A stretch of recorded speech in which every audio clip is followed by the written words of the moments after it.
नमस्कार और मेरे इस YouTube चैनल में आपका स्वागत है। आज की जो कृपानुभूति अंक है 2022 का गीता प्रेस गोरखपुर का, तो कल्याण मासिक है ये।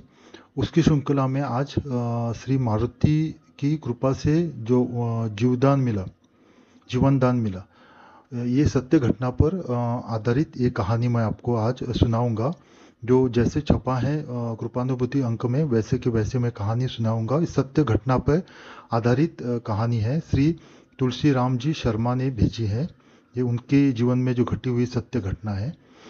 तो मेरे आपसे नम्र विनती है कि अगर अभी तक आपने मेरा चैनल सब्सक्राइब नहीं किया है तो आप जल्दी से मेरा चैनल सब्सक्राइब कीजिए और बेल आइकन दबाना ना भूलिएगा। मैं आपका बहुत आभारी रहूँगा। और इस कहानी को ज़्यादा से ज़्यादा लाइक और शेयर कीजिए ताकि दूसरों को भी ये पढ़ने को मिले और जिससे भगवत भक्ति उनके मन में बढ़ती जाए। तो ये जो कहानी की श्रृंखला है, इसमें मैं एक एक भगवान की जो कृपानुभूति होती है, एक एक कहानी आपको लाता रहूँगा और इसलिए मेरे चैनल पे बने रहिए। तो कहानी शुरू करते हैं। कहानी का शीर्षक है श्री मारुति की कृपा से मिला जीवन दान। ये श्री तुलसी राम जी शर्मा जी ने भेजी है। तो कहानी शुरू करते हैं। घटना अगस्त 2013 ई की है। मुझे 16 अगस्त 2013 ई की दोपहर से हिचकी आनी आरंभ हुई। हिचकी की आवृत्ति एवं आवेग इतना प्रबल था कि मेरा अन्न पानी छूट गया। अनेक प्राथमिक उपचार किए परंतु हिचकी कम होने का नाम ही न ले रही थी। मेरे छोटे पुत्र ने ग्वालियर इलाज हेतु चलने को कहा। मैंने कहा रात भर देखो, ठीक होने का इंतजार करो, ठीक न होगी तो प्रातः ग्वालियर चलेंगे। उन दिनों मैं सेवढ़ा जिला दतिया मध्य प्रदेश में रह रहा था। हिचकी आनी कम न हुई। रात भर में मेरी हालत खराब हो गई। अगली सुबह निजी कार से मैं अपनी पत्नी एवं पुत्र के साथ ग्वालियर गया। हम लोग प्रातः 10 बजे ग्वालियर पहुंच गए। ग्वालियर में बड़ा पुत्र विद्युत विभाग में इंजीनियर है। निजी मकान है अतः अपने घर पर पहुंचकर इलाज की योजना बनाई गई। बड़े पुत्र ने कार्यालय से अवकाश लिया और मुझे अपने मित्र डॉक्टर शैलेंद्र भदौरिया के निजी अस्पताल ले गया। वहाँ मेरा 3 दिन इलाज हुआ पर मेरी हिचकी बंद न हुई। तो मुझे डॉक्टर सोमानी के पास ले जाया गया। उनके इलाज से मेरी हिचकी तो बंद हो गई परंतु अब तक 4 दिन में मेरी हालत बहुत खराब हो चुकी थी। मैं अर्ध बेहोशी की हालत में पहुंच चुका था। सलाइनों यानी बोतल की खुराक पर मेरा जीवन टिका रह गया था। डॉक्टर सोमानी से भी स्थिति पर नियंत्रण न हुआ तो मुझे परिवार हॉस्पिटल में भर्ती कराया गया। वहाँ हम लोग एक स्पेशल कमरा लेकर रहने लगे। दोनों पुत्र रात दिन सेवा करने लगे। उन्होंने अपनी माँ को घर पर छोड़ रखा था। उनसे कह देते पिताजी ठीक है, आप चिंता न करें।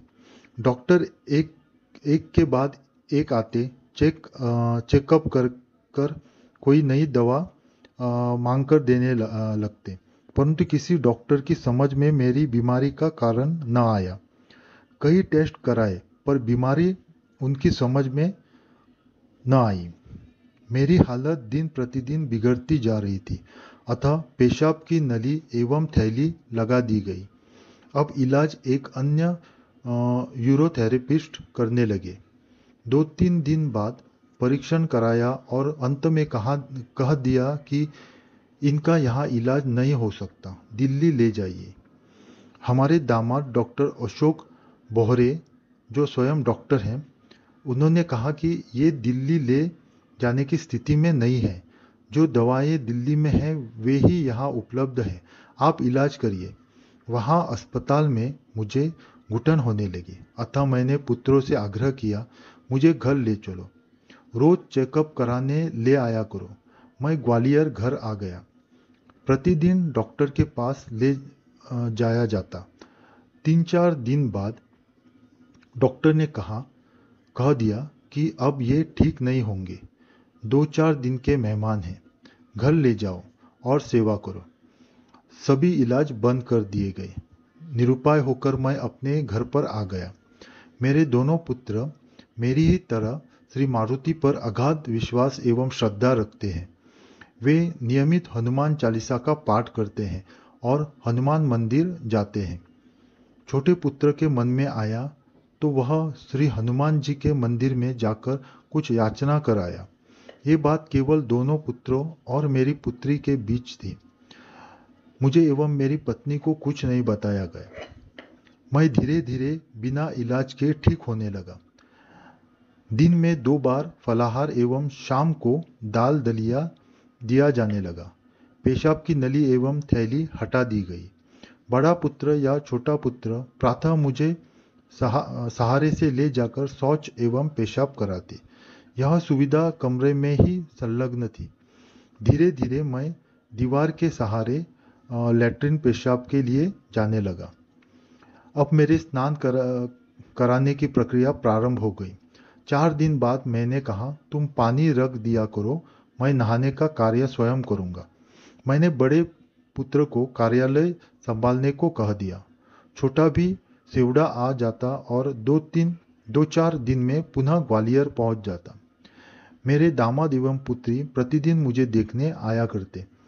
15 दिन में मैं बिस्तर छोड़ मकान के हॉल तथा बरामदे में टहलने लगा।